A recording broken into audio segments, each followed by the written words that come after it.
And we are back with the Vac. Well, here are the facts as we know it. I'm Val, he's Nate.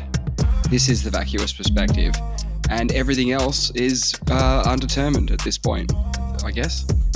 I just wanted to get some facts in. Nice and get easy. The facts in. Yeah, drop get those. Get the facts in. Because we're not sure about most of the other stuff. Accurate? Yeah. No, accurate. I was having a sip of tea. I've restarted The Wire. What are you talking about? The Wire, the TV show The Wire. Yeah, well, you're on a rewatch. Yeah, I want to rewatch. I'm in episode 1, season 1. Minute? How many minutes have we? 29 minutes. 29. Okay. Well, yeah. What spurred this on? I have been wanting to rewatch this for my whole entire life. Since I saw it last time, maybe 10 years ago. You thought this is definitely rewatchable back then, and now you're fulfilling that. Definitely. I've always wanted to rewatch. It's been a childhood dream of mine. Even before I watched it the first time, I wanted to rewatch it. You wanted, your childhood dream was presumably you wanted to find a show that you would want to rewatch, possibly a decade after, but you didn't know what the show was yet. But it was The Wire. No. Yes. But your kid brain didn't know it yet, but it was The Wire. It was The Wire. I really enjoyed it the first time. Hopefully I enjoy it as much the second time. It's a great show.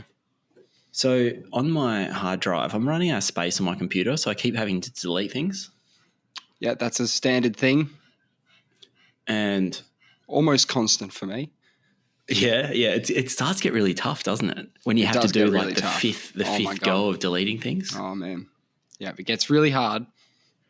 But, if I uninstall a game, I just have to download it again if I want to play it again.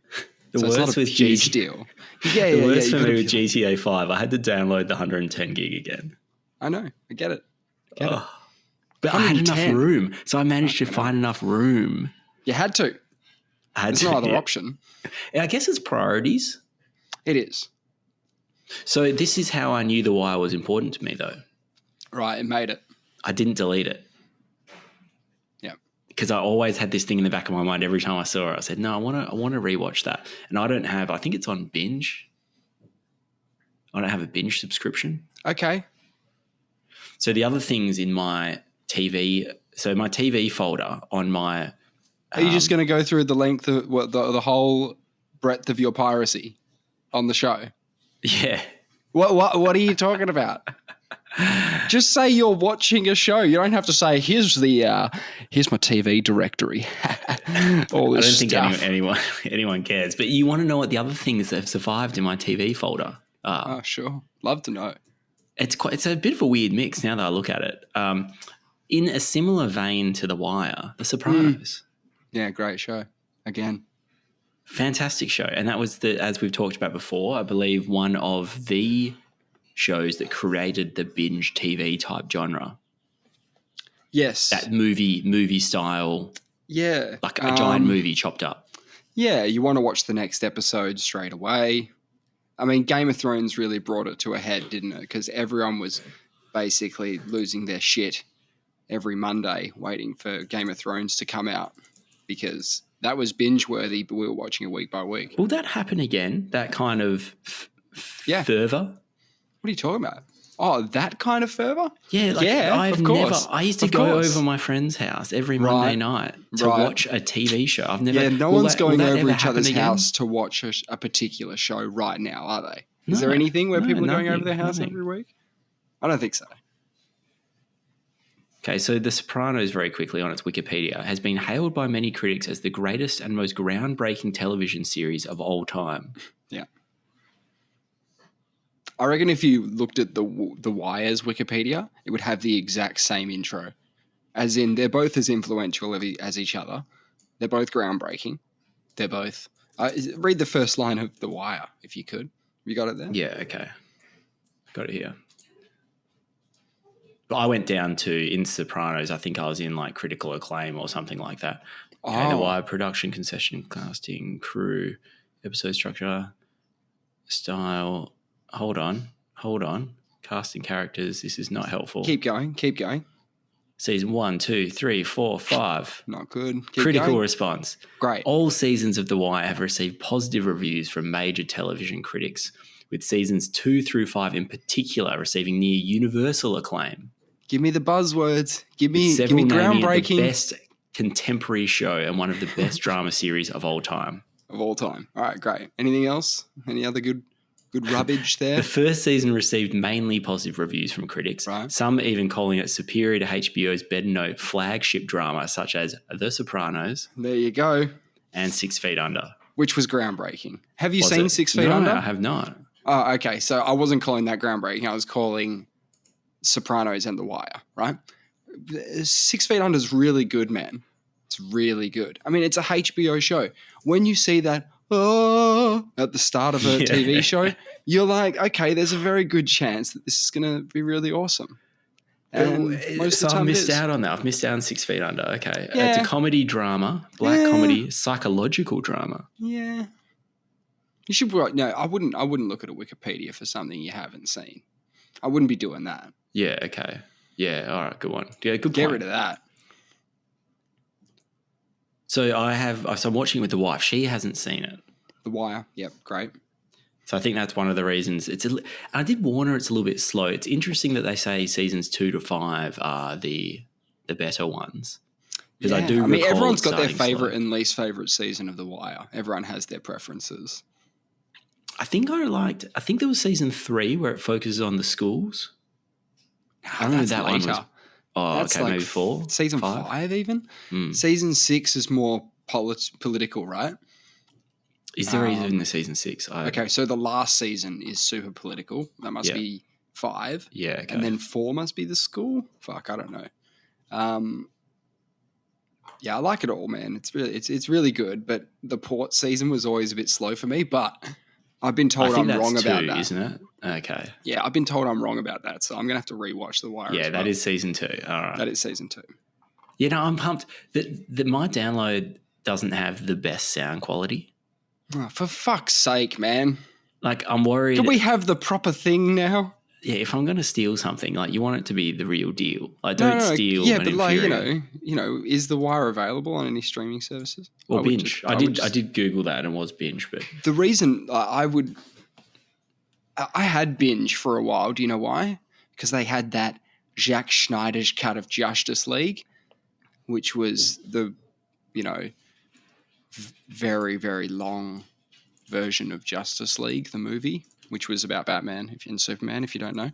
No, I didn't know. Okay. So it's a the Justice League is like the Marvel McCoo cinematic universe Avengers, in that they're a team who take on big baddies, right? And it's Batman, and it's Wonder Woman, and it's Cyborg, and it's the Flash, and Superman, who they're trying to like. Flash. I don't know. In the there's a part where they sort of bring him back from the dead because Superman died, and they bring him back from the dead. How many times has Superman died? He dies all the time. And the team exhumes Clark Kent's body and places it in a Kryptonian ship. Yeah, hoping it'll just zoom him. Anyway, that's not the point. The point is that the original cut of the movie wasn't what the director had intended. There was a big push from the internet to release the Snyder cut of Justice League. Oh, okay. And the internet won, and Zack Snyder got to do it again. Like a lot of reshoots. It's all in 4:3, not 16:9. So it's all like in a box. Well, how did people know that? Why did people want his cut of it? Because they felt like that the director that they brought in, I guess, didn't do the story justice. And so is Snyder another director, is he? Yes, yeah, he's a director. Snyder. Okay, I've got no idea. Okay. He did 300 in a bunch of movies that you probably saw. Yeah. Oh, good. Okay. So were you hashtagging release the Snyder cut? No. I don't really give a shit. You weren't part of that movement? Okay. No, immediately after the theatrical release of Justice League, fans created an online petition to release the Snyder cut that gained more than 180,000 signatures. Mm. The movement, which used hashtag release the Snyder cut on social media, began before fans had any knowledge that the Snyder's cut of Justice League actually existed, How did this get such a big movement if they didn't even know it existed? I don't know. It was the circumstances around him not being on the film were pretty bad, like tragic. Some assumed an alternate cut of Justice League was inevitable, as some of Snyder's previous films had been re-released in extended cuts for home media, such as Watchmen, which I haven't seen, and Batman vs Superman, which some critics considered superior to their theatrical version. Yeah, but that's not uncommon. You've got Lord of the Rings extended edition, which adds like an hour to every movie. So you've got that. I mean, the only show that didn't make an extended edition on shit was like probably 24. Actually, they probably did. Even though, we're going to the 25th hour. Fuck it. I don't care. Anyway, the point of that whole thing. That's interesting. It's really fascinating. Yeah, the point of that whole thing was, though, that I was on binge for that, to see that. And then they dug their hooks in and I started seeing shows that I might want to watch. And then, but the crushing thing is that they have a lot of HBO stuff on binge, but they don't have one of my favorite HBO shows, which is Oz. They don't have it. They don't have Oz. Can't find it anywhere. So you've watched that many times, haven't you? I know. I'll probably watched it 3 times fully, like all the way through, maybe 4, and I'm ready for another one. You don't have it anymore? Is that the problem? I don't have it anymore. Yeah. Okay. Okay. Yeah. I got rid of it as well, actually, as part of my cull, because all that's left for me in my TV folder is I don't know why, Black Mirror, because I was watching that at some point. I didn't know if I'd finished it. Great. Hollow Man, which is very hard to find online. Oh, right. No, it isn't. Oh, is it? What's it on? It's on Stan. That's fine. I remember looking for it at one point. That's why I didn't delete it, because I was like, I remember having the problem of actually trying to watch it once. I've had that problem. I think I would have gone to like ABC iView or something and went, surely they've got it. That's what I thought. I know I checked that out. But anyway, so that's why it's there. This is my rationale. Peep Show. Great. Which I just finished rewatching. And most of it's on YouTube. Yes, it is. It is. And you only need the Super Hans cut anyway. So agreed. Yeah. Well, you don't. That's not true. But no, my God, it's good. Yeah. Yeah. Yeah. So we were rewatching it, and then we worked our way. We went back to the beginning. I don't know where we started. I think we did your approach. We just started at season 6 or something, and just started watching to the end. What of what show? A Peep Show. But then once you get to the end. Yeah, then you want more. Again. You want more. So you back to the beginning. So or you pick a random season. That's always. Oh man, it's so good. Yeah, and I worked my way back to the Mark and Sophie wedding. Oh my God, so good, amazing. The stress as he is marrying a woman that I don't know. He doesn't. He knows they're not right for each other. He's just. Oh my God, it's so he's brutal. torn. He thinks that she might be the woman of his dreams. Yeah. He thinks he's sabotaging himself. I think the bit that I love is when he says, I know, I'll flip a coin. Like I'll put it down to fate, right? And he heads I marry, heads I marry, tails I jilled her. And he flips it, he goes, oh shit, it's married. Heads, shit. And they go double. They do best out of 3, and it's heads again. Shit. The way he says it with such passion. He also says he says, I really don't think I should be getting married. He goes, you're gonna go against the coin. You're gonna go against the coin. And he's like, well, the fact that I'm having these doubts really is a pretty good indicator that things aren't really that good, right? He says, Jeremy, the coin isn't the boss of me. But he does end up, after Jez pisses himself in the altar in the area of the church above to come clean as it was, not jilt her. And then they get married, sobbing away. And I think he just makes a bad comment just as they're in the car. She says something. She's crying. And I guess the right thing to say would have been something like, I'm happy too. This is the best day ever, right? But he didn't. He said we're over the hump or something. And then she says the hump. Our wedding day. Yeah. So good. That's a very good episode, that one. Oh, and the whole lead up's great. Isn't Superhands like throwing up in the back of the car? Yes. Into And Mark's in hat one of the and stuff, episodes in the yeah. lead up, Mark joins the local gym because he's just finding that time away from his fiance quite enjoyable. Oh, yeah, so That's right. And you can get away with it because it's about your health and things like that. Yeah, very good. I'm surprised they ended because season 9 has 2 episodes. There's 3 a and big 4. time gap. There's a big time gap. Oh, is there? Between the season, I don't know, is it between 8 and 9? 10 years pass, like it's... Oh, I think. okay. I could be wrong. They look pretty similar, but I didn't notice that. But all right, yeah, tell me more. I could be totally wrong, but tell me more. Oh, incredible! I can't remember exactly what happened in the episode, but just the best. So I used to keep my diary. I still do different. I do different things in terms of note taking, but I used to have my diary where I write, things that are important to me each day, just dot points, 3 things. Sure. And that one made it in there. Peep Show. Like I had made a mental note to myself that I had to rewatch episodes 3 and 4 of season 9. Okay. And I've done it a number of times, and they're fantastic. Okay. Have a look. Oh, yeah.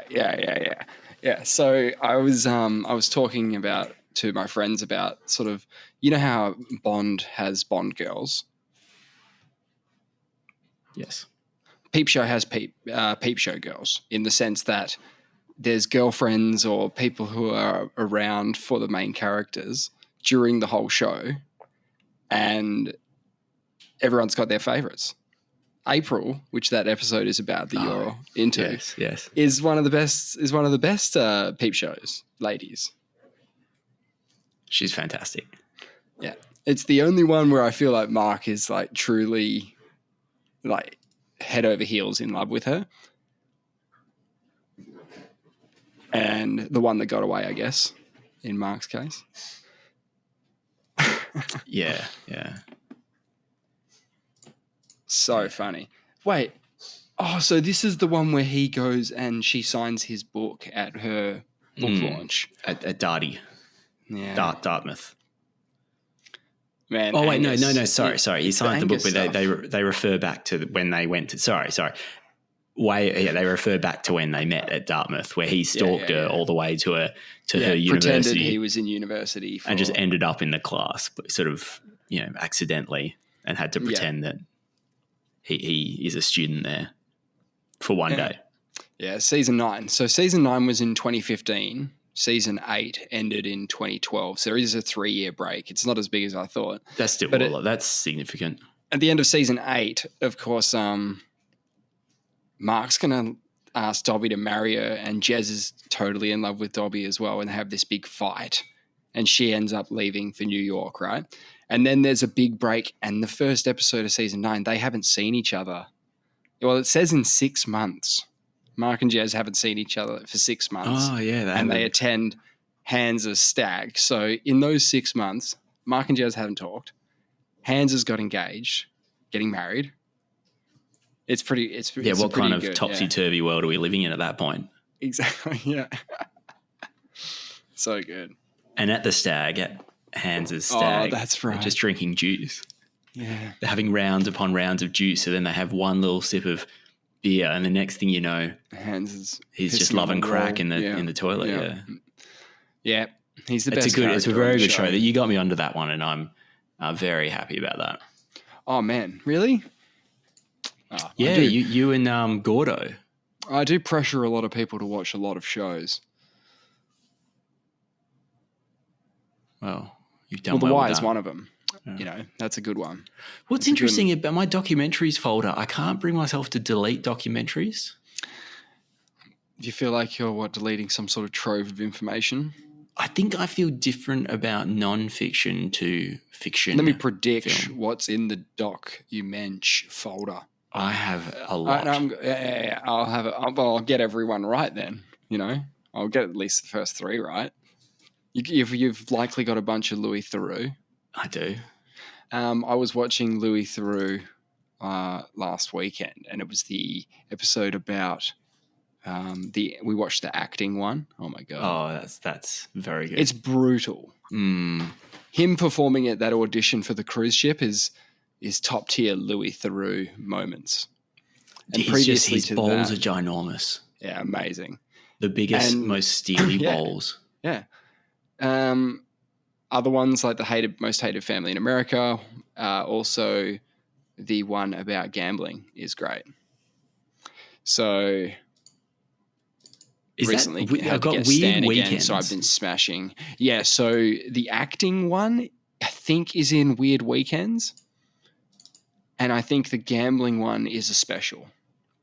So it's not in Weird Weekends. Okay, and or it's the other way around. It's important to note. I could have just got that the other way around.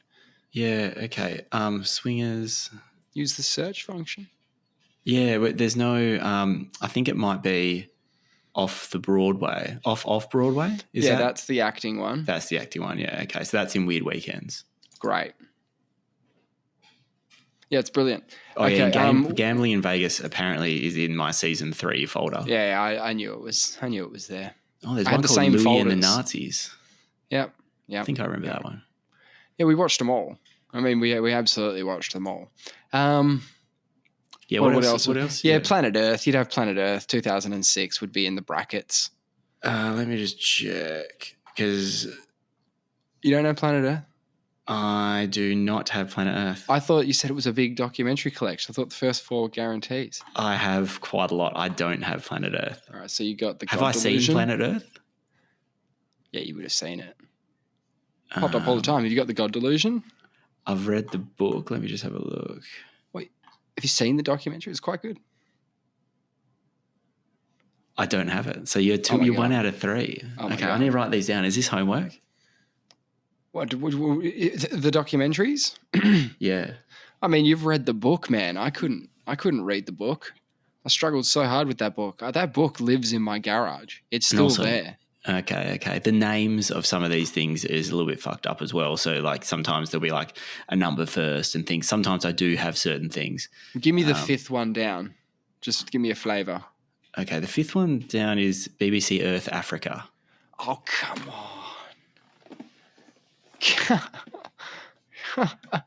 I got one. You've definitely got Magical Egypt. I do. Yes. Yes. Yeah, that was John Anthony West's Magical Egypt. Yeah. A symbolist tour of ancient Egypt. I think you'd have something to do with the universe.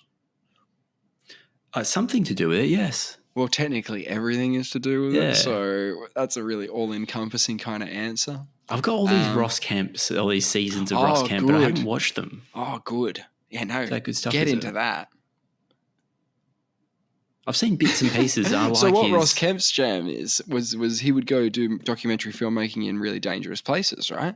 Really dangerous places, be that a prison or a conflict zone or sort of gangland sort of stuff, right? So he's just standing there looking really quite stern, right? He's in the Ricky Gervais show Extras as a bit of a hard man. You know, that's how he's played up. Oh, that's right, yeah. In Extras. It's Ross Kemp. And it's sort of just like, here we are again in the most dangerous places in the world. Let's go and have a look over here. Like, it's sort of Steve Irwin-esque. Like, you know, I'm going to go swim with a crocodile or, you know, it's essentially that same thing where it's like, oh my God. Is half the appeal of this just what can go wrong during this? Do things go wrong with him? No. Okay, I don't think so. Yeah, because it does seem a bit it would hairy get dicey. Sometimes. It would get dicey. It does seem a little dicey, but it does seem it. Yeah. I do have Into the Universe with Stephen Hawking. You wanted something about the universe? Yeah, that's pretty much the one, isn't it? Is that the big one? See, a lot of these things, I don't actually know what I've seen of this, and they all really interest me. If you don't know if you've seen it, isn't that sort of the same as not seeing it? And even if you get to the point of watching it, be that 5 minutes in, 10 minutes in, or an hour in, and you go, I have seen this before, it doesn't really matter. No, I will. Okay. I think the whole point of this first part of the conversation has been you can rewatch shit. I have to I need to work my way through this because I actually care about a lot of these things. I want to whittle it down So I searched 2006 in here. The ones I have from 2006 is Cocaine Cowboys. Yep. Which I have seen but don't remember much. Manufactured Landscapes. Do What not remember that. No. I can't believe those haven't gone into the bin before something like Oz, critically acclaimed TV show, some of the best TV ever, went in the bin. So that whatever the hell it the is. problem is I know I've seen it and it's a big file. Whereas these ones, they're all so small that I don't know what to delete. I'm starting to make judgment calls. So Manufactured Landscapes is a 2006 Canadian documentary film about the industrial landscape photography of Edward Burtsky. It was directed by blah, blah, blah. It was the first of 3 documentary collaborations. That doesn't sound so good. You don't remember watching it? I haven't seen it.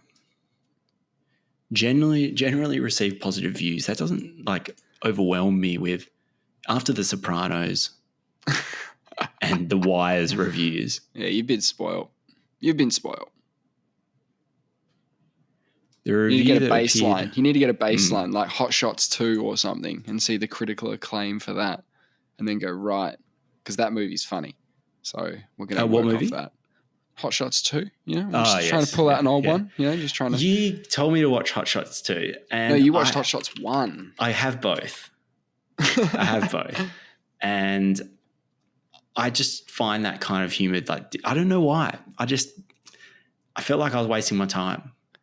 Yeah, it does feel like that sometimes. I used to love Leslie Nielsen. No, but here's the thing, I'm not saying it's a bad movie, but there's a lot to love about bad movies. It's some of the best fun you can have is a bad movie. Mm-hmm. If it's done right. Some TV shows and movies have tried to emulate. They try to be bad. Being a bad movie. It's brilliant. What do you think of the movie Tropic Thunder? It's okay. Yeah, it's okay. I want to rewatch that. Yeah, okay. I hear that it did a lot of things that you wouldn't be able to do now, which is always the case, particularly in the last 10 years. I don't think you could have done it really back then either. But they did, which is surprising. Yeah, not really. It's sort of like them drawing attention to it sort of in a way. I don't know. I'd have to see it to know. Yeah. You might be right. What they do is they set up Robert Downey Jr. as a bit of a method actor. And by method actor, I mean if Robert De Niro was going to be a taxi driver, he actually went and got a New York cab license and drove around for 9 months or some shit before filming Taxi. Is that what a method actor is? That's what a method actor is. So if someone says that they're a method actor and they're playing someone who may have, it's mainly, you wouldn't do it for a lot of things. So once they get in the role, do they live in that role? Is that the idea that it's not something they turn on, they just become that person? In some circumstances, yes. There was a famous incident that occurred on a Terminator film set. The Terminator, the movie that had Christian Bale in it, which was Terminator Salvation, which was about John Connor doing some stuff when he's a bit older, played by Christian Bale. And he went off on someone on the set. He went off on a lighting guy or something. And he was saying, I think at the time, that he was sort of in the role of John Connor. He was a battle-hardened war hero. Oh, so he was a bit inappropriate in terms of the way he was dealing with that. Was he being a bit of a prick to the crew? Is that what you're saying? Yeah, but maybe that was him sort of in character, I think is the sort of notion. It would be a great excuse, wouldn't it? Great excuse. To just say, I'm method acting as a massive prick. Yeah. To say, that thing I did 3 months ago where I was a complete prick. Sorry, that was just me at the time. It's always the jerk roles that people method act for as well. They never method acted for the ones that are about like a good guy. It's just people trying to get away with shit, right? Obviously. One of the best method actors of all time. I don't know if he's actually a method actor, but he talks about it in Arrested Development. Carl Weathers. Does he talk about method acting in Arrested Development? He does. Yes. He talks about acting a lot. I believe he does. Yeah, because he's coaching Tobias, and like I think when they meet, he says, "I only have $259 or something," and he goes, "That is the exact price of my acting class." You know? Do you know he passed away peacefully in his sleep Carl Weathers this week? Oh yes. That's sad because he was he's in Star Wars universe and now he's not anymore, I guess. Yeah, he was one of the good guys In Star Wars. As in just in life. I really liked him. I loved him. I think it was Arrested Development for me. Right. Why? Did he could take the piss out of himself? Yeah. That's fun. Yeah, that helps a lot. That's 100% fun. Whenever you're playing yourself on a show, you know, for the actors who were in extras and stuff, it's never going to be like, it's always going to be weird. They're going to have fun with you, at least extras. Are there any other people who play themselves in Arrested Development? Not. It's just does Carl Liza Weathers? Minnelli? What character isn't her name Liz? In that? No. Liza Minnelli, Lucille? Isn't it Lucille, sorry. Yeah. Lucille Theroux. too. Because she's Lucille too, yeah. That's right. Yes, that's a show you can rewatch. Go watch that again. I didn't know the range, so tell me, I didn't realise how much Carl Weathers had done. I recognised him as being a very familiar face in Arrested Development, and I know I'd never really thought his career spans multiple decades and has some real highs. Yeah, Predator. There's another one which I'm going to think of. Happy Gilmore. Happy Gilmore, good one. Coaching Adam Sandler. Yeah, he's what's his name? Chubbs Peterson. It's Chubbs, isn't it? It's Chubbs something. Is it Chubbs Peterson? Okay. Yeah, something like that.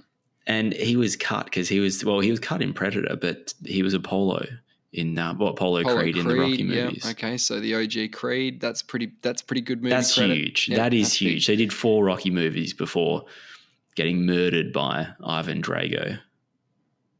Remember that Soviet guy? Right. Dolph Lundgren? Yeah. He-Man. You're talking about He-Man. Was he He-Man? He is He-Man.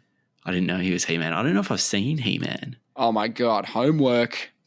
What year is He-Man? 89? 87 or 89? It's called Masters of the Universe. Yeah, Masters of the Universe. Okay, he's a big boy in that. Yeah. Courtney Cox. You'd have to watch it in the spirit of what I was saying earlier, which is I'm not going to watch sometimes it's fun to watch a bad movie. I'm not going to watch that one. What are you talking about? It's got Courtney Cox. I've got too many. I'm too busy. No, but there's going to be remakes and stuff. They're going to pop off the He-Man stuff again. So you got to they will. They will. That's when right, that happens. Isn't it? Oh, bro, He-Man's so good because Skeletor's so good, right? It's like your Batman Joker scenario. Batman's good because the Joker's good. Like, what about Hercules? Well, can Hercules ever come back? Well, he is back in a lot of things because he's actually a part of sort of Greek ancient sort of religion, isn't he? Yeah, you can. Yeah, that was.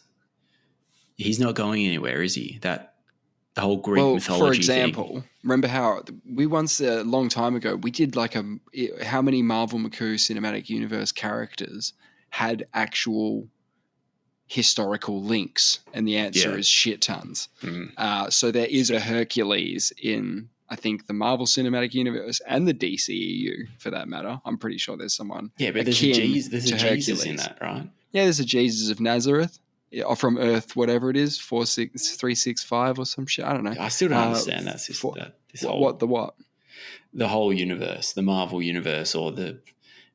Well, it's basically the world you're living in, but with superheroes running around, because most of their history is recorded in Marvel's. But so some real history is reflected in their history, and then they just otherwise put that whatever fantasy over the top of it. Like, I don't understand how they layer the fantasy on the real history. Like, the fact Jesus is in it.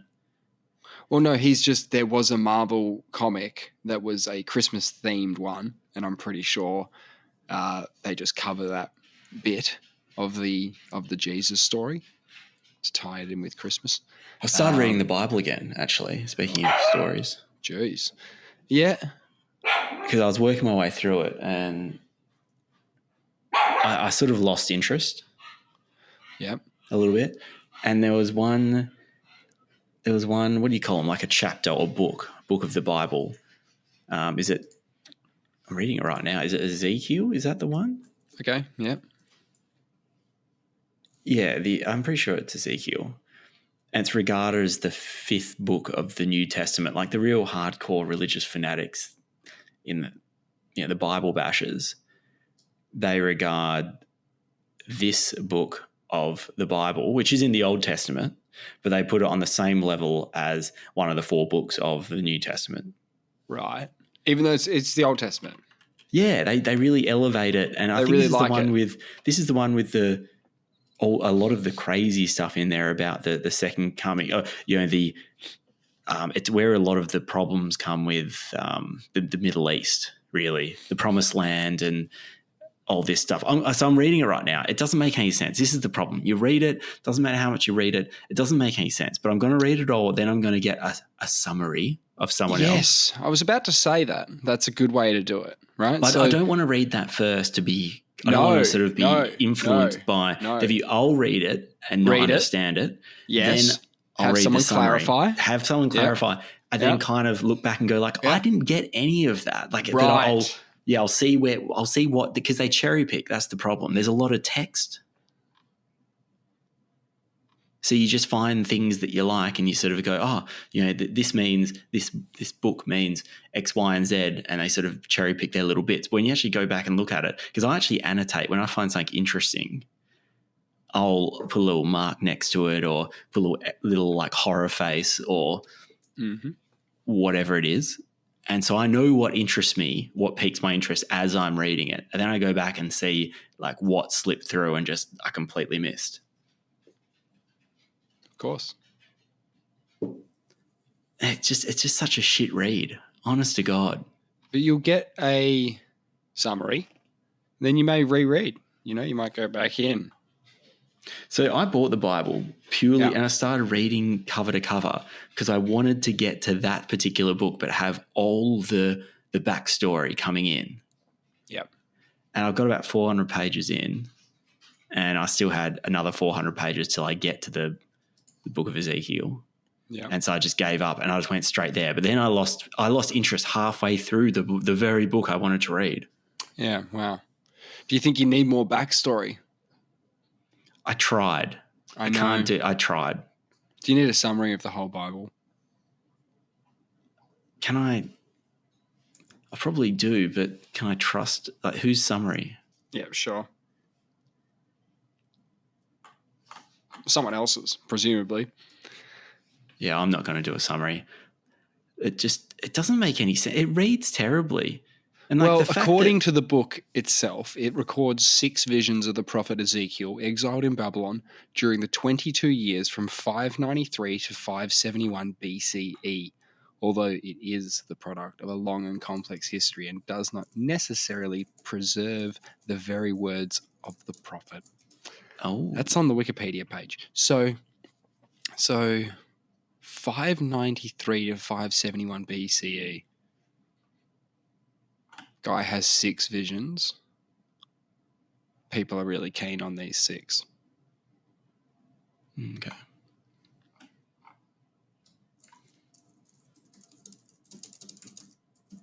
Just making sure I'm talking about the right. Yeah, you are. Yeah. Okay.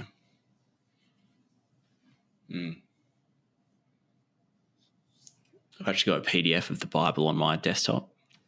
It's really fun because you can just search things like Ark of the Covenant and see how that just drops off the face of it. Yeah, it's a really big issue early on.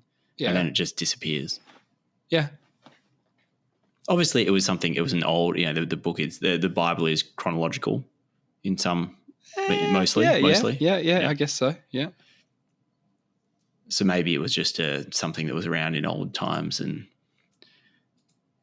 did get Well, lost. you don't think that you don't think the Ethiopians have it in little church? I think there's a little good chance chapel? they have it. I think there is a Really? non-zero possibility that they have it. Yeah. What's that mean? What did you say there? Non-zero? Yeah, non-zero probability. So, like, if you say it's possible. that, the truth is like between 0 and 1. If you got all the possible truths. Okay. Or if you don't know something, you can assign probability to any given thing. Like, so you go, is the sun going to rise tomorrow? I mean, technically that's a non-zero possibility, but it's so likely that you can probably just ignore that. Right. I'm trying to think of a good example, like maybe the JFK assassination we were talking about last week. Yeah, like maybe the CIA murdered him, maybe Lee Harvey Oswald murdered him. They're all real possibilities. Like we don't know. Well, at least we don't. Don't know.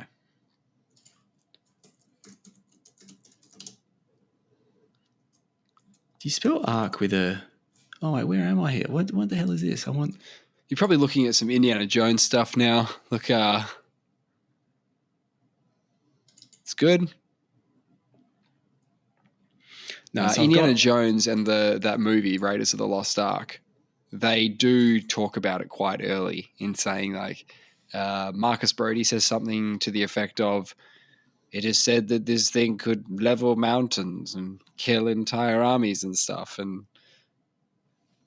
the army that held it was invincible and shit." So it was pretty important, it seems, at least in the Indiana Jones timeline.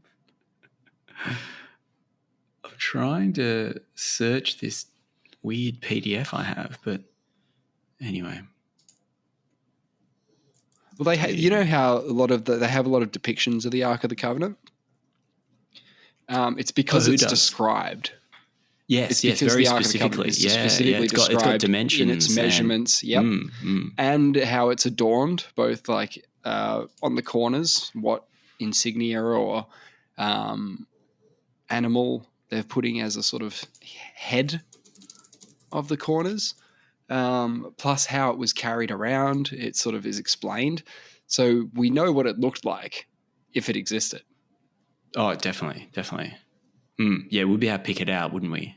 Like if the Ethiopians have it and revealed it, obviously, so that would break to. Yeah, there's the people who guard it. So I think it's a lone job. Most of them go blind because they're just in the dark all day. It is very convenient, though, isn't it? Having something that you're not allowed to show. Yeah, that's its big thing. It's so the idea is like telling someone what you wished for, meaning, well, that won't come true then. You know, that old chestnut where you're not meant to tell people what you wish for. People try and catch you. You'll be at your birthday, right? You're 12. You had your 11th birthday last year. You had a pretty good wish last year, right? This year, you got an even better wish. You know, the candles are there. You're ready to blow the candles out. You blow the candles out. You have your wish, right? Yes, did it, right? Someone, maybe 12 is the wrong number. Maybe more like 8. But someone looks at you and goes, "Oi, what'd you wish for?" They're trying to scam you, yeah, of your wish. Oh. They're trying to make you say what you wish for out loud so that it will not come true. They're little schemers, yeah? Little schemers trying to rob wishes. It's unbelievable. What I don't understand is the practical purpose of the Ark of the Covenant was to house the stone tablets, right? Yeah. With the rules, right? Yeah. But then you hear these things about the Ark having, these power that properties. Yes. Yeah, I think it sort of bashed down a wall of a city. I think it did break the walls of a city. Yeah. It did some other things. What I don't understand is it's got this one practical function, which seems not very sinister. It's just housing some stone tablets. But then it also sounds like it's a fucking weapon. Sounds like, either God's inside it and he shoots out of it like a gun and blows stuff up. Or I would prefer one or the other. Like it's just You go, oh, it's a box that perhaps has a fucking power plant in there or something. Yeah, you think it. Yeah, that's the other side of it. Is it radioactive? Whatever's in there, because people who opened it got really sick. You know, they describe how entire cities sort of fell sick. Yes. It does sound like I have seen that, the way they describe Sort of the radioactive. fallout in a way from the Ark of the Covenant. It does actually sound like But they're it doesn't talking about explain radiation. how they were carrying it around and being okay. What do Yeah. they do? Go and drop it in the middle of the city, take the lid off and get the fuck out of there? Like what? How does this work? Because in Indiana Jones, again, hate to bring that up, in that sort of universe, it's sort of only hurts you if you look at it. So it's a line of sight thing. All right. So they open the Covenant, a whole bunch of spirits fly out of it. An old mate who's been looking for it, the archaeologist, he says, "Oh, it's beautiful. Look at these beautiful ghosts. They're amazing." Indiana Jones is saying, "Don't look at them. Don't look at the ghosts at all. Keep your eyes shut." Right, to his lady. And they're the only ones that live. All the ghosts go fly around and make people's heads explode and shit. It's awesome. But in that one, it's line of sight. Yeah. So if they had that sort of tech where it's like, pop it, open the thing, but we know not to look at it. Our army knows not to look at it. They're going to look at it because fuck, it's awesome. It'll be powerful. Trust me. Yeah. Trust me, it's awesome. I'm not going to show you how awesome it is because you'll die. But when we do it, we're going to open the thing. We're not going to look at it. They're going to look at it. It's going to be brilliant. Yeah. What about a really powerful firework? So Is that what you think we're dealing with? Well, I think they're stone tablets from God. I'm just saying that'd be dangerous. Imbued with either some sort. Maybe it's radioactive in heaven. Maybe it's maybe when he chucks stuff down. Maybe it's radioactive in heaven. Well, what I'm saying is that it's like from another. He's chucking it down for Moses, or did Moses have the tablets ready and he just helped him write on them? Or I think that's how it worked. I can't remember how that came to be. I'm trying to figure out how they got radioactive. But I think he just found them, didn't he? He wasn't just. He had a chat. No, he had a chat. Didn't you read this? Hasn't this happened already in the Bible? Yeah, but how there's so much. He has a chat with him, and they come up with the rules. Yeah. Oh, so he just and then okay, all right, but is he writing them word for word? I think so. I think God makes a big point out of dictating. Make sure God's dictating to Moses. Yeah. I think at one point we think Moses is there going, "Yeah, I got the gist. No, I know what you're saying." Well, I think God could just think of the tablets and they would be there. Like, he just click his fingers. Like, he created light, for God's sakes. So he wouldn't even need to think. On one hand, he just created light. Yeah. And then he has to dictate the tablets? It doesn't make any sense. Not only that, but they've done another classic where it's like the guy comes down from the mountain after having this experience with God and the tablets. And they're all saying, what happened up there in the mountain? It's talking to God, right? It's talking to God, and he's got the rules. We've hashed out the rules. I mean, to your point earlier about him making the tablets appear or whatever, he could have just gone down to everybody and been, "Hey, here's the rules." He's done the old, only one person will know the rules, and I trust him. He will pass it on. Bullshit, isn't it? That's absolute bullshit. What an imbalance of one power. guy. I'm going to give the fucking rules to the one bloke. Yeah, it's bullshit. If he wanted everyone to know the rules, we fucking know it. It's like morality, Like, they would just be. He would just. If he wanted to. So what you're saying is when he came down, when he came down from the mountain, and he was like, "Here's the rules, everyone," and when they got to "Thou shalt not kill," someone went, "Oh, fuck," I love that. Damn, like that's my favorite one. Oh, shit, All of a sudden, these people are like, no. So you're not allowed to do that anymore. You're not allowed to do that anymore. You were definitely doing that the other day. You were adulterizing the fuck out of the whole place. You know what I'm saying? You got a whole bunch of people who aren't down with the new rules. But they're good. But the rules are, sort of most of them are about having a good moral compass, in that, don't lie, don't steal, don't kill. All really great rules, isn't it? They're fine. You got to have them rules. We've got them rules. They seem natural to society, for society to function in a productive way. They seem nice. Yeah. I mean, we should, as homework, we should come up with the new commandments, and we don't have to have 10. We'll just come up with a couple. Because it shouldn't, we'll get it done. Why does thou shall not covet thy neighbour's cheeseburger sound familiar? Because that's one of the commandments, but it's not cheeseburger. Yeah, but were we talking about that once? It sounds familiar. I know it's not cheeseburger, but I mean, it could be. Anyway, that sounds very familiar to me. I don't know if we were talking about that or... Quite possibly. The Quran refers to the Ark of the Covenant. Mm-hmm. Didn't know that. Yeah, I think it probably There's a lot of overlap. Yeah. Yeah.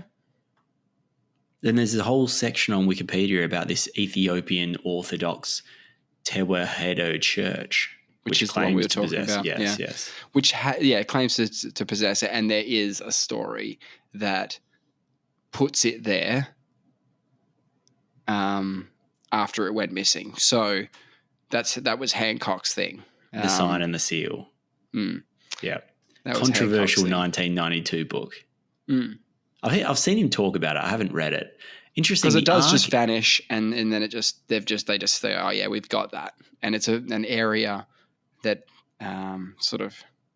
It was a compelling story. It seemed to make he pieced together. He convinced me that there was a non-zero possibility of that being true. I was listening. Yeah. So these people claim that the Ark is currently kept under guard in a treasury near Church of Our Lady Mary of Zion. Big Mary fans over there. But what got him thinking about this? Apparently, it's just this is just from the YouTube thing I was watching once.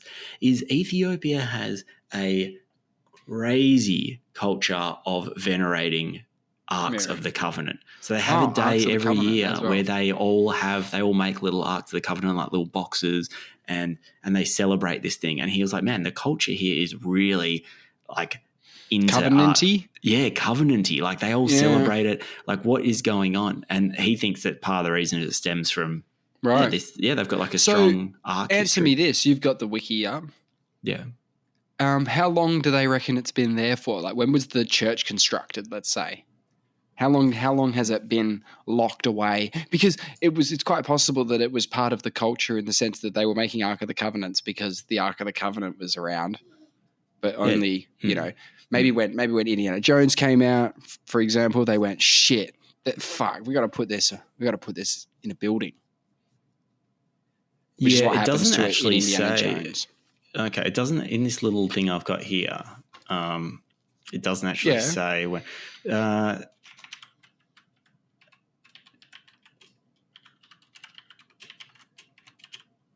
Yeah, from what I've got here, it doesn't say. It doesn't have the time, but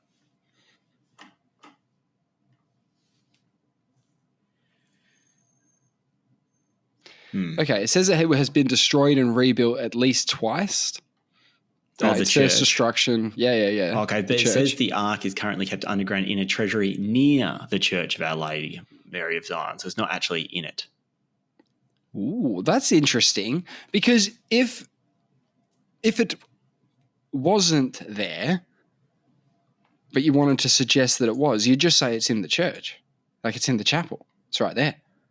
To say it's nearby, that makes me think it makes even more sense that it's legit.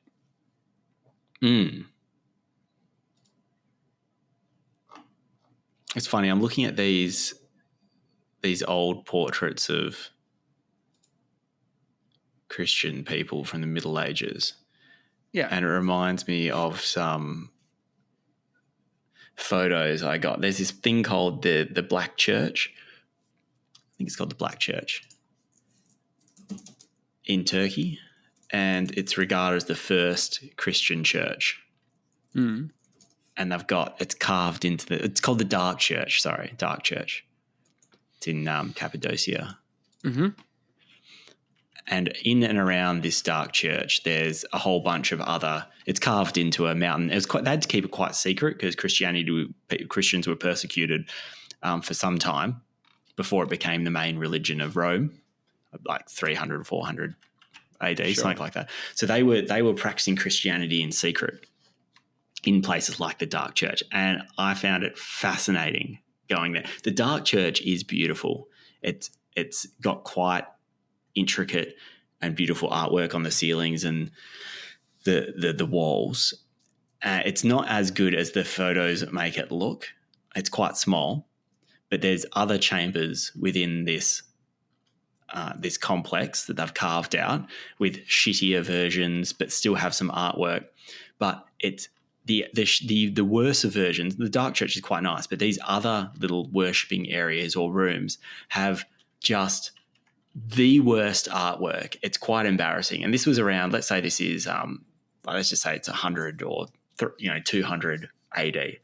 It made me think about, because I'd just come from Egypt, where the structures are thousands of years older, and they were just painting these Christians were just painting on the rock face. They weren't really doing any carving or anything like that. And it looked like quite, like sort of children had done a lot of it. Some looked adult, but most of it looked like children had done it. In Egypt, you're talking about thousands of years before, and they're carving the wall away and then painting, and then sort of like it's so much more intricate. Like it was actually amazing going from one to the other and going and just thinking about the fact that the Egyptians did this thousands of years before, this Christian work. But I get they're doing it in secret. They're probably not bespoke artists, whereas the Egyptians probably had, generations of, practicing their artwork. Yeah. For a long time, yeah. But it was just really cool juxtaposing those two cultures like that. Yeah.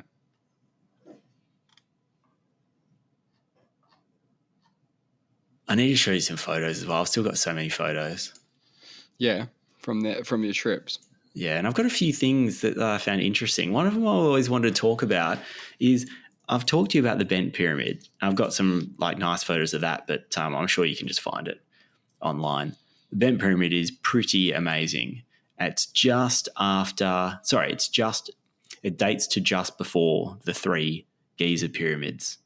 And they say it's bent. Well, I think this is complete bullshit, but they say it's bent because they fucked up the angle when they were making it. Did it collapse? No, it didn't collapse. They decided halfway through. So this is what I'm going to say the Egyptologists, but these are people that study it. Generally, they say this so many times when they don't understand why the Egyptians did something. If they can't understand it, they just go, it was a mistake. You got to remember that these building projects are extremely well thought through. Yes. So a lot of these passengers, if they don't know what they do, they go, they build a passage down there and they change their mind and they build it up. And you just think, do you think they went to all this work and did something that is a beautiful, fantastically thought through, so precise, like the way, the precision is incredible. But they just made these huge errors like the angle of the period. They don't think, they meant to do this. They go, we just think they made a mistake. Yeah, like it's some sort of they don't give them the credit ground. They deserve. It's some sort of pyramid testing ground where they're like, try new shit here, give it a go. But in the bent pyramid, right? So in one of the chambers, I should be able to find it. I've got a photo of it, but there'll be ones online. In one of the chambers, there's this rocky pit with all these rocks. It looks like a bit of a hole.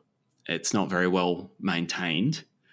But it's clear, or at least to me, that those rocks have been weathered significantly. So it's it looks like an unfinished chamber of the bent pyramid. Is it carved into the bedrock? The hole is carved into the bedrock. And I don't really know where the rocks come from. But the rocks have clearly been there for a long time being weathered. And in what it looks to me, and obviously I got this from Graham Hancock, so I don't read about anyone else's view on Egypt. But his proposition is that the pyramid was built over a sacred site, and that sacred site is evidenced by the pit that has all these highly weathered rocks inside. Like, we know when the pyramid was built. Right. Or we have a good idea, and there's no reason to think it wasn't built then. It's not uncommon to build a site on another site. Exactly, but I asked our guide. I said, just what's going on with that chamber in there? And they don't try to answer it. They just say, we know when it was built. It's all one complex. And you're like, yeah, but okay, but how could that possibly be the case? And they don't. They just dismiss it. Mm. And to me, I'm just going to see if I can find an image of it. But to them, are you walking around with a tour guide who specializes in ancient Egypt? No, they just read the textbook. They are an Egyptologist. They've got a degree. Yeah, they do. They do. You're the guy walking up to them. You're like the guy walking up to some astrophysicist and going, "Bro, Earth's flat." They've only been, but for example, this person just wants to learn the book and get the degree and make the money. It doesn't seem like from it's got to be scientific, right? It's got to be scientific. It's not very scientific to read the book and then close the book. That's not scientific. It's not scientific at all, because there is a non-zero possibility that this is built on top, but they dismiss it like it's the person I went to. That's why I use the flat Earth example, because that's the level to which their minds would be opposed to something like what you're saying. Yes. But the Egyptologist I talked to has only been in there once. Mm. They don't go inside the bent pyramid. It's quite difficult to get in there, and they literally just been in there once. They're like, yeah, I've seen it. Like, that didn't really, that sort of. Don't you need someone like Robert Schoch to go in there and go, those rocks are weathered? Has he done that? I don't know. Because he's the one who did the whole Sphinx wind erosion, sand erosion, water erosion. Water erosion, yeah. So he did that one, and he was good for the job, because I think the way the story goes is that he wanted a geologist to have a look at the Sphinx. I think this is Hancock, right? Mm. And so he gets him down there, and within like a minute, he's going, bro, that's a lot of water. That's all rain. Yeah, his first impression was just... Yeah, that's rain. So he was a good person for Graham to have on side, I guess, because he was pretty convinced. I'm trying to find I guess my point is that you need a geologist to look at rocks sometimes. Yes. And I'd just like you to have a look at it. In the meantime, I'll find it just for your... What's to stop me, just a regular Joe Blow, grabbing a nice rock from the banks of a shore of a river nearby, nice weathered rock, chuck it in the pit? You know what I mean? Is there anything to stop that? No, there isn't. Are they big stones? Are they small stones? I'll share my screen with you. You know, maybe they had a little pool in there before. Yeah, these are all questions I had, but they didn't. Yeah, I didn't get any answers. So they didn't. They just didn't. Was there a time in antiquity my question where they just used them for like maybe a little spot to have a nice little bath, and that's why the rocks are weathered? Yeah, that would be. I'd like to hear that. How do I share my screen? Here we go.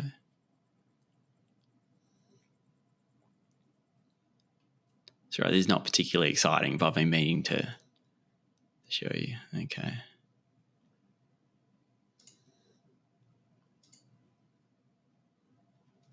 Okay, I'm seeing it. Right. Okay, I'm seeing a big pit. It's probably quite deep, isn't it? Yeah. And you don't like the look of these rocks. Well, everything else is all is all like is fashioned and structured and everything, and then you get to this pit, which is the end of the pyramid. There's like the third chamber or something, and you get that, and so Archie can't see it. I don't know why. I don't know why you can see it. Why? Anyway, you get the idea. Yep. Yep. Next slide. Can you see that? No. That didn't change? No. Okay, I think I don't think you're clicked into the window. I think you're sharing your like third screen or something. Oh, yeah, maybe it's on my... Oh, you know what? It's probably come up on my TV that's off. Yeah. Okay, that's what's sense. happening. Okay. Anyway. No, that's very interesting. Because, you know, I'm a big fan of the whole Lost Civ stuff. And so I'm always down if things are older. Yeah. We've had to rewrite the books a couple of times once in the past, 10 years. So we're going to have to rewrite the book again at some point. Yeah, I think we will. Not you and me. I want to make that absolutely clear. We're not going to write any books.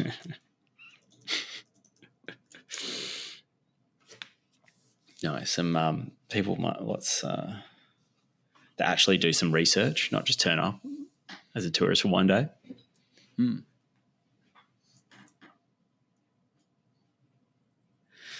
Yeah. I was interested about.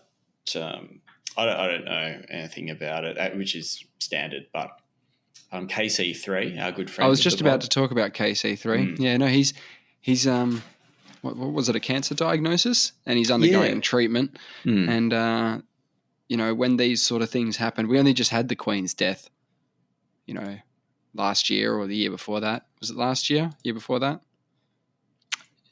Oh, yeah, it's tough. Is it already the year before that? I don't know. Anyway, no. Was it last year? The pod was running at the time. Yeah. So we know that. I think it might have been 2022. It was 8 September 2022. Okay. So it makes you look up the sort of, the line of succession. We all know who's next after KC3. It's going to be William, right? Willow. So he's next, right? I believe so, yeah. Are you aware of the succession after that? It's his little boy. I don't know who it is. Yeah, it would be. It'd be one of his kids. Who's his little boy? I don't know. One of his kids. Yep. Yeah. I think he's got 3.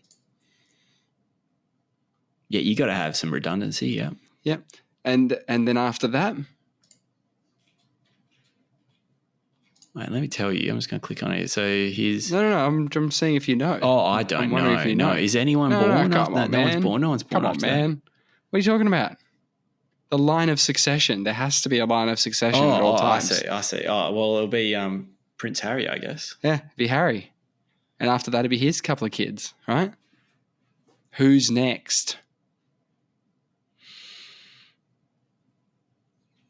I don't know. Prince Andrew. Oh, really? Yeah, okay. Yeah, pretty sure. Yeah, that would be controversial. Very controversial. So that makes him 6th in line or 8th in line? 8th. So KC3, William, Prince George, Prince Charlotte, Prince Louis, Prince Harry, Prince Archie, Prince Lilibet, Prince Andrew, Duke of York, number 8. Well, Prince So George... he's still in the starting squad is what I'm saying. He's still in the squad. He's still in the mix, isn't he? He's in the squad. Like he's in the starting He's like 12. your half-back flank kind of guy. First 11, right? We bring 11, right? So number 11 is Princess Eugenie, which is one of Prince Andrew's daughters. So she's in the starting 11 for the English royalty. Okay. Everyone after that, prob's not going to get a kick, right? It would probably involve sort of a plane crash or something horrible like that. You need something that's going to cause some serious devastation to sort of work your way down there. Yeah. So I'm not saying KC3 is in strife or anything, but his reign comes at the latter years of his life, where his mum took the became queen at, what was it, 20 something? So longest reigning monarch of all time. You're not going to beat her unless we come up with some amazing. So how did she end up with it? What happened? Was there abdications and there must have been deaths and. Well, there would have been a death. No men. I think there was. Why was there such a? I don't want to say a shortage. Why did we end up with her at that time? She was just, I guess, next in line. Yeah, they were sort of really. I mean, she was the best thing to happen since sliced bread to the royal family. Well done, but it seems like when you go into someone that young, sure, and at that point in time, a woman. It's weird how they sort of seem to prioritize the men, but. Well, let me just check because her dad was George the Fifth. No, George the Sixth. Wow, they got a lot of Georges over there. What did he have? Did he have 2 children? Elizabeth and Princess Margaret. So did he only have daughters? Yes. Oh. Yeah. Well, there you go. She was the eldest daughter.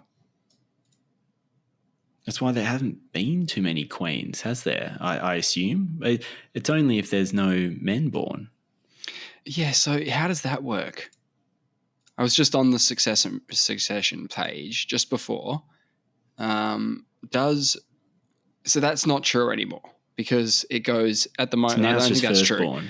Yeah, so King Charles, William, Prince George, Prince Charlotte, Prince Louis is after Charlotte. So, yeah, it doesn't matter. How progressive. Yeah, they're very progressive. Yeah, even the monarchy is progressive somewhat. Whoa. Well, they did have a queen for 70 million years. I think that's when that probably they also did had a another lot. queen. That probably did a lot. They had a Queen Victoria as well. Don't forget about Queen Vic. Yeah. So she. Without Queen Victoria, okay, you don't have Victoria Bitter.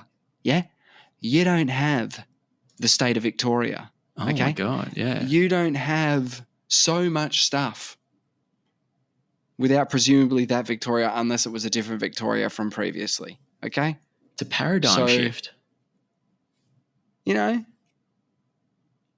So the male preference. So think about your childhood with the dun, dun, dun, dun, dun, dun. That could have not happened. Could have been something better though. Could have been. So they overturned this male preference system 2012, it looks like. What? 2012? So did that mean they had to have reordered the line of succession at that point and gone, sorry, just to be with the rules, now it's going to go like this? Maybe they grandfathered the old rules, they're like, a long time ago. Until the next generation. Maybe it was you don't want to change the rules on someone. Maybe the Queen wanted it.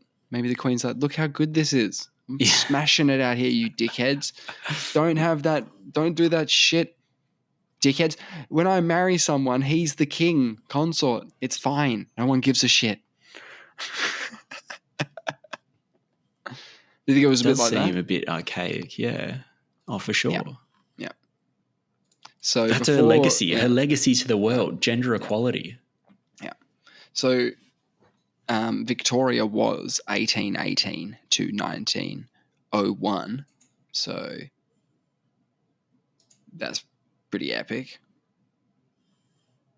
But before her, I'm just going back through the history books, there's not many ladies kicking around running the no, there wouldn't be at all, no. But I did find one. Her name was Anne, Queen of Great Britain and Ireland following the ratification of the Acts of Union, which merged the Kingdom of Scotland and England. Prior to this, she was Queen of England, Scotland and Ireland. Okay.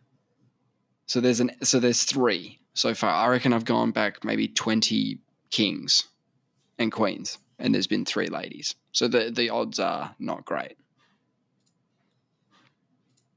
Oh, get this. Okay. Oh, all right. The leaders of the 16 Commonwealth countries, where the Queen is the head of state, unanimously approved the changes at a Perth summit in Perth, Australia. Sorry, at a summit in Perth, Australia. So, yeah, this is when they changed the succession laws. They did it in Perth. So we had to give our nod to that because we're a Commonwealth nation. Yeah. We were critical. We have to go, yeah. Don't give a shit. And get this. This is also what we cared about. The ban on the monarch being married to a Roman Catholic was also lifted.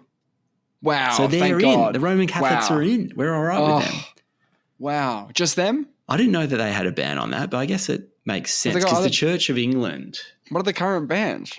What are the bans that are still in existence? Yeah, what were the succession laws? Can't marry a Roman Catholic, is that right? Probably can't. Oh, succession law obviously comes up with heaps of other legalistic stuff. Okay, under the old succession laws dating back more than 300 years, the heir to the throne is the firstborn son of the monarchy.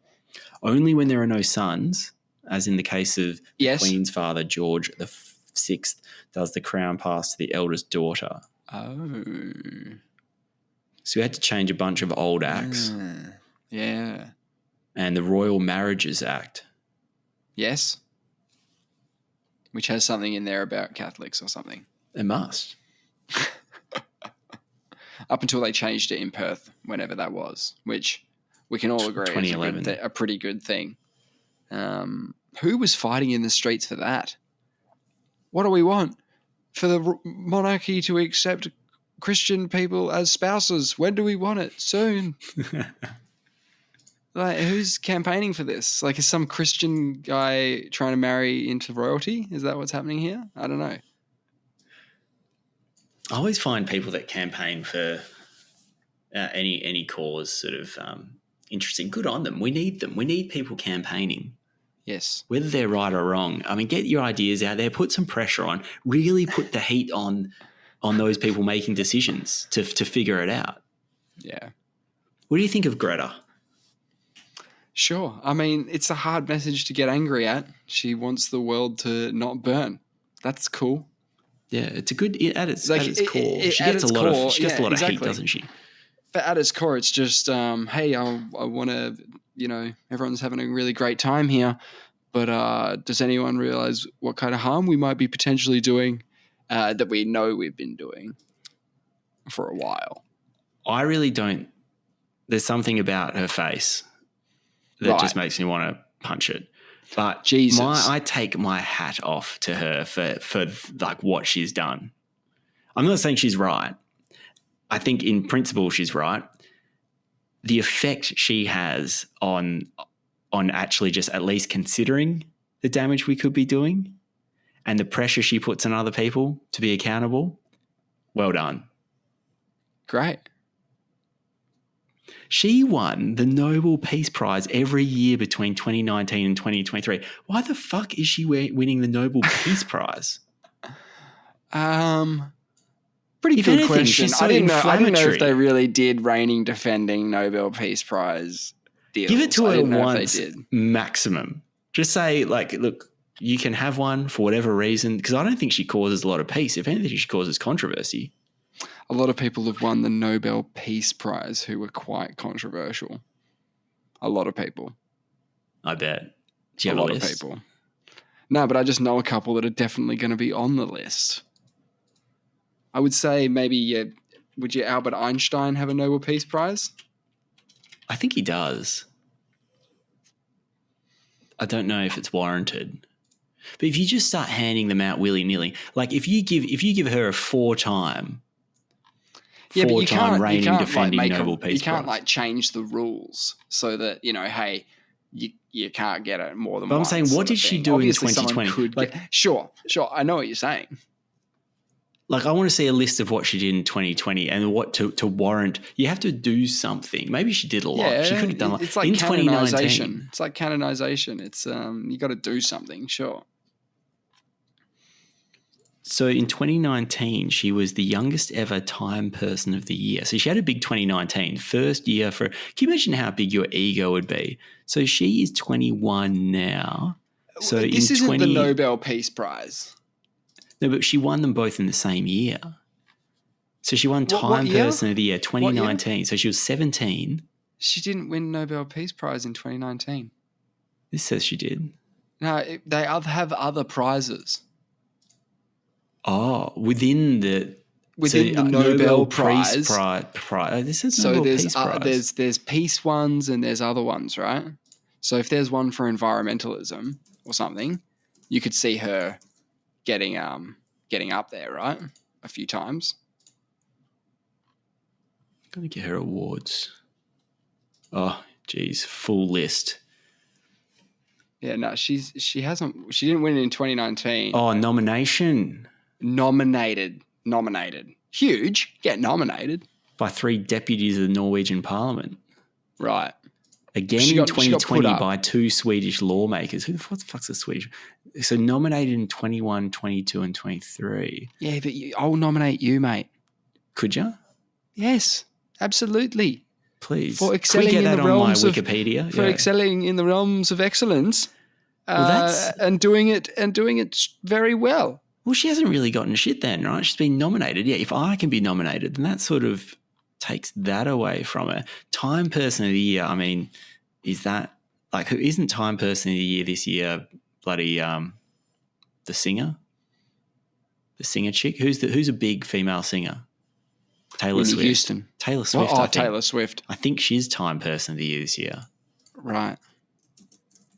Well, like the Super Bowl's on Tuesday, right?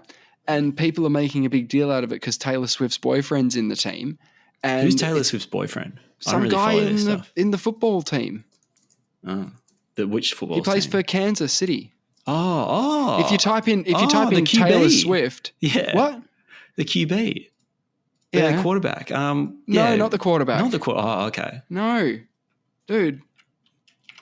This ain't some Taylor Swift song. She's not banging the quarterback, all right? All right, so Taylor Swift's, all right, boyfriend. Fucking hell, man. Oh, your algorithm is going to be fucked up. You'd know him. Travis Kelce. Oh, he's one of those hybrid kind of blocker / catcher mans. He's a big guy. And Kelce, okay. They are loving it because everyone's loving it because Taylor Swift's gonna be there and shit. That's what it's about. I had no idea she was with Kelce. I'm so out of this. Is one thing I don't know about this because I'm a Taylor Swift fan or because you are. Come on. No, it permeated through the football. You watch football? No. I don't even watch football. So how do you know about it? I think you're a closet Taylor Swift fan. That's fine. Wow. That's fine. That's I can fine. tell She's you. probably won a Nobel Peace Prize. No, look, if I heard a Taylor Swift song, I'd probably know it is a Taylor Swift song. Like I know what they sound like, right? But no, not camping out for tickets. A friend of mine offered me for money, had to pay for it, but tickets to see Matchbox 20. And I can't spend those kinds of dollary dues for an experience that afterwards I'd want to punch myself in my own dick.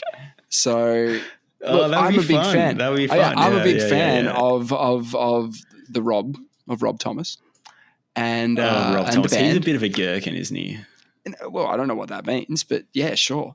But I do like a few of his songs purely because they are fun to sing. They're fun to sing. Yeah, they are. And yeah, they'll all come back to you as well. It'll probably remind you of, you'll probably get like teenage angst just listening to it. What? Matchbox 20? Get teenage angst. It'll just. He's more sort of mid-20s, I'm in a relationship angst. Matchbox 20. Like it will transport you back to a time. Sure. When your mum was driving you to baseball training or something. Yeah. Yeah. And the new one from Matchbox 20, and it would be that one where, because they were all massive hits. They were massive hits. So many hits. Yeah. Can you name a song other than 3 a.m.? No.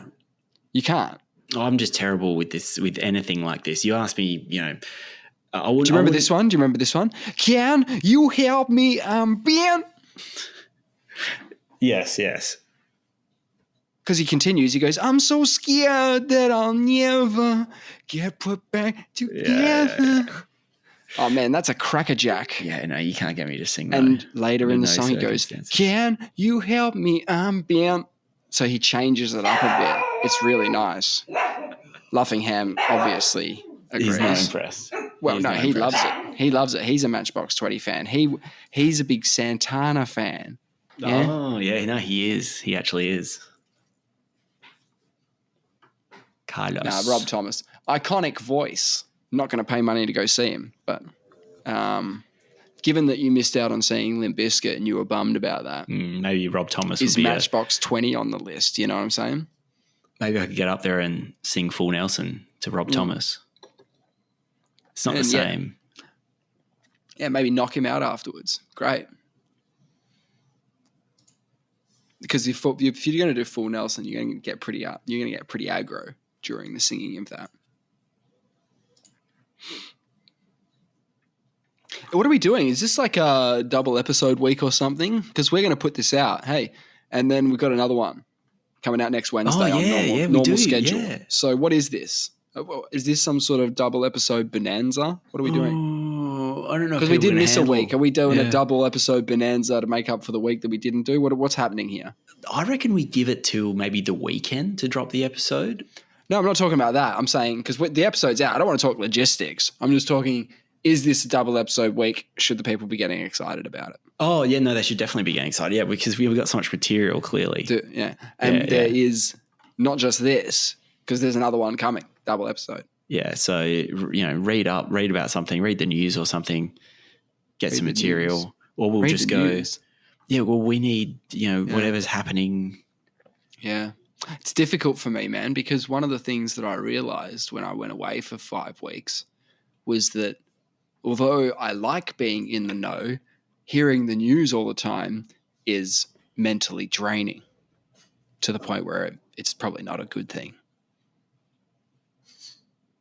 Yeah, okay.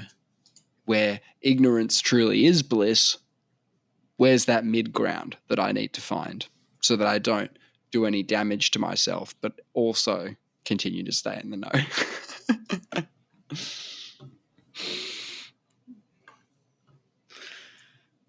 Yeah. What we need is better news, man. We need some good news. Let's get on the moon. Yeah. Let's get on the moon. Like, let's do it. Like, forget about the delays. Let's just get it done, right? You are on board with that? You worry about safety, though? No, I want a good news story. Okay, I'm on the Good News Network. Okay, I'll tell you. Isn't that... That would be religious. No, it just says there's a high value in cultivating an attitude that actively looks for the best in life and regards problems as potential opportunities. So here, I'll tell you what the news is. Dinosaur evergreens, thought extinct for 2 million years, discovered by park ranger. 90 Tree Grove is find of the century, apparently. Yeah, but finding something extinct that was extinct is irrelevant because it's still dead, right? I'm not saying the find is irrelevant. I just don't know why they worded it that way. They're still focusing on death, aren't they? Why did they? We know it's extinct. It's a fucking dinosaur. It's no thought extinct. Yeah, of course it's thought extinct because they're dinosaurs. Yeah, but what? So they're not dead? They're not. Discovered. Wow, this is the positive. Discovered by park ranger. It's find of the century. Let's read this. Okay, no, wait. Is that alive? Is the thing alive? Yes. So an animal that we thought was extinct, 2.2 million. A tree. A tree. From Australia comes a story too cool to believe. Like a vegetable version of Jurassic Park or King Kong, a corpse of pine trees from a species that evolved in the Cretaceous era was found high in the mountains. These living fossils, to use the classic phrase, survived both the comet impact and subsequent global firestorm that killed the dinosaurs, as well as 2 intervening ice ages to make it to our time. And Australia botanists are treating the specimens as a top secret national treasure. The Woolemi That doesn't sound very preservy for future generations, keeping it top secret. Yeah, we need to be making these things have sexual intercourse, however plants do. It's called the Woolemi pine. Wollemi pine evolved 91 million years ago and went extinct according to the fossil record 2 million years ago. But in the Blue Mountains west of Sydney, a strand of 90 specimens was found high in the more remote peaks in 94. Amazing. There you go. That is a good news story. I enjoyed that. What else have we got here? Tomato juice can kill salmonella and other bacteria with its super antimicrobial properties. Yeah, but that's not medical advice. That's just a website called The Good News, isn't it? No, it's called Good News, Inspiring Positive Stories. Goodnewsnetwork.org. Yeah, look. Also, it's not good for the salmonella, though. It's killing them. Exactly. We got to think about the salmonella here, folks. This is you're getting really into this good news thing. I think it's a bit of a dud. I haven't heard a good news story yet. That's I haven't seen actually anything bad good yet. news. Oh, look at this. 82% of US adults are hopeful about their own future and their community's future. And the picture that's a nice sentiment. The picture is Hope Street. Oh, jeez. That's a good figure, though. Good on them. Hey, and I know we need to go. This will be for the next episode. Oh, yeah. But we're entering Year of the Dragon. Yes. Lunar New Excited. Yep. Oh, I'm getting excited. And we'll be back for next week. Is that what we'll be back on Wednesday? Yeah, and we'll talk about the Irishman who whips out fiddle to entertain passengers in flight, and people dance a jig in the aisle. Oh, won't that just be the best? We'll see you then.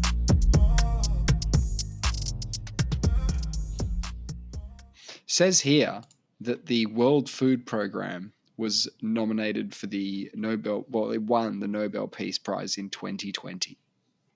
Pardon me? The World Food Programme won the Nobel Peace Prize in 2020. A program. The World Food Programme. Why can a program win it now? For its efforts to combat hunger, for its contribution to bettering conditions for peace in conflict-affected areas, and for acting as a driving force in efforts to prevent the use of hunger as a weapon of war and conflict. The program didn't do anything. The program, people implementing the program. No, they did fuck all. The person who came up with the program. Nope. That's like giving the program to... I know.